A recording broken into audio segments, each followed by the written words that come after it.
একটা ভালো video edit করতে অনেক পরিশ্রম করতে হয়, অনেক সময়ের প্রয়োজন হয়, কিন্তু এমন যদি হতো যে আপনাকে কিছু না করেই ভিডিও অটোমেটিক্যালি এডিট হয়ে যাচ্ছে, আপনি শুধু আপনার ফটো বা ভিডিও দিচ্ছেন, ভিডিও এডিট হয়ে যাচ্ছে। যদি এইরকম হতো তাহলে ব্যাপারটা অনেক ভালো হতো। আজকের ভিডিওতে আমি এইরকমই একটা ম্যাজিক দেখাবো আপনাদেরকে, যে আপনাদের কিছুই করতে হবে না, আপনারা শুধু ফটো বা ভিডিও দিবেন, সঙ্গে সঙ্গে ভিডিও অটোমেটিক্যালি এডিট হয়ে যাবে। এটা কিভাবে সম্ভব আজকের ভিডিওতে আমি সেটাই দেখাবো। শুরু করবো এখনই। তবে শুরু করার আগে আপনি যদি আমার চ্যানেলে নতুন হয়ে থাকেন তাহলে অবশ্যই চ্যানেলটি সাবস্ক্রাইব করে পাশের বেল আইকনটি প্রেস করে দিবেন, যাতে করে এই ধরনের ভিডিও আপনি মিস না করেন। তাহলে আর কথা না বাড়িয়ে চলুন ভিডিওটি শুরু করা। প্রথমে আপনাদেরকে ওপেন করতে হবে টিকটক অ্যাপটি। যদি আপনারা টিকটক ইউজ না করে থাকেন তাহলে গুগল প্লে স্টোর থেকে এই অ্যাপ্লিকেশনটি ডাউনলোড করে সেখান থেকে ওপেন করবেন। এরপর আপনারা চাইলে এই কিউআর কোডটি স্ক্যান করে আমার এই প্রোফাইলে চলে আসতে পারেন, অথবা আপনারা টিকটকে সার্চ করতে পারেন রৌদ্র ইসলাম ফিল্মস।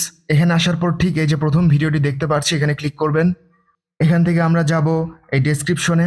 এখানে আসার পর ক্যাপকাট ট্রাই দিস টেমপ্লেট এই বাটনটিতে ক্লিক করবেন। এরপর এখান থেকে যাবেন ইউজ টেমপ্লেট ইন ক্যাপকাট। এখান থেকে ক্লিক করতে হবে নিচে ইউজ টেমপ্লেট এই বাটনটিতে, এবং এখান থেকে আমাদেরকে আমাদের ফটোগুলো ইম্পোর্ট করতে হবে। ওকে, এখানে আপনারা দেখতে পাচ্ছেন যে নিচে নাম্বার দেওয়া রয়েছে 1 2 3 4 5 6, অর্থাৎ 6টি ফটো আমাদেরকে এখানে ইম্পোর্ট করতে হবে। প্রথমে আপনারা যে ইফেক্টটি দেখলেন যে কিভাবে দুইটি ফটো জোড়া লেগে যাচ্ছে, এই ইফেক্টটিতে যে ফটোটি থাকবে সেটা প্রথমে দিবেন, আর বাকি 5টা ফটো আপনারা এই পরে 2 3 4 5 এবং 6 অ্যাড করবেন। এরপর এখানে আমাদের একটি ফটো এখানে অ্যাড করব, এবং বাকি আমি 5টি ফটো অ্যাড করে নিচ্ছি।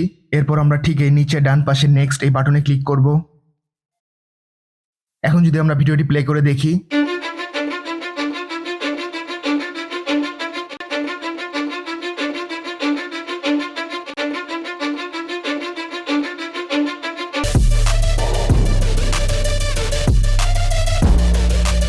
এখন ভিডিওটিকে সেভ করার জন্য ঠিক উপরে একটি অপশন দেখতে পাচ্ছেন ডান সাইডে এক্সপোর্ট, এখানে ক্লিক করবেন। এখানে আসার পর আপনারা দেখতে পাচ্ছেন এখানে দুইটি অপশন রয়েছে, একটি হলো এক্সপোর্ট আর একটি হলো এক্সপোর্ট উইদাউট ওয়াটারমার্ক। যদি আপনারা ওয়াটারমার্ক ছাড়া এই ভিডিওটিকে সেভ করতে চান তাহলে অবশ্যই আপনাকে এই প্রথম অপশনটি সিলেক্ট করতে হবে, আর যদি ওয়াটারমার্ক সহ সেভ করতে চান তাহলে এই নিচের এক্সপোর্ট এই অপশনটি সিলেক্ট করতে পারেন। তো এই ছিল আজকের ভিডিও। এই ধরনের ভিডিও আরো পেতে চাইলে অবশ্যই চ্যানেলটি সাবস্ক্রাইব করে পাশের বেল আইকনটি প্রেস করে দিবেন। দেখা হবে পরের ভিডিওতে।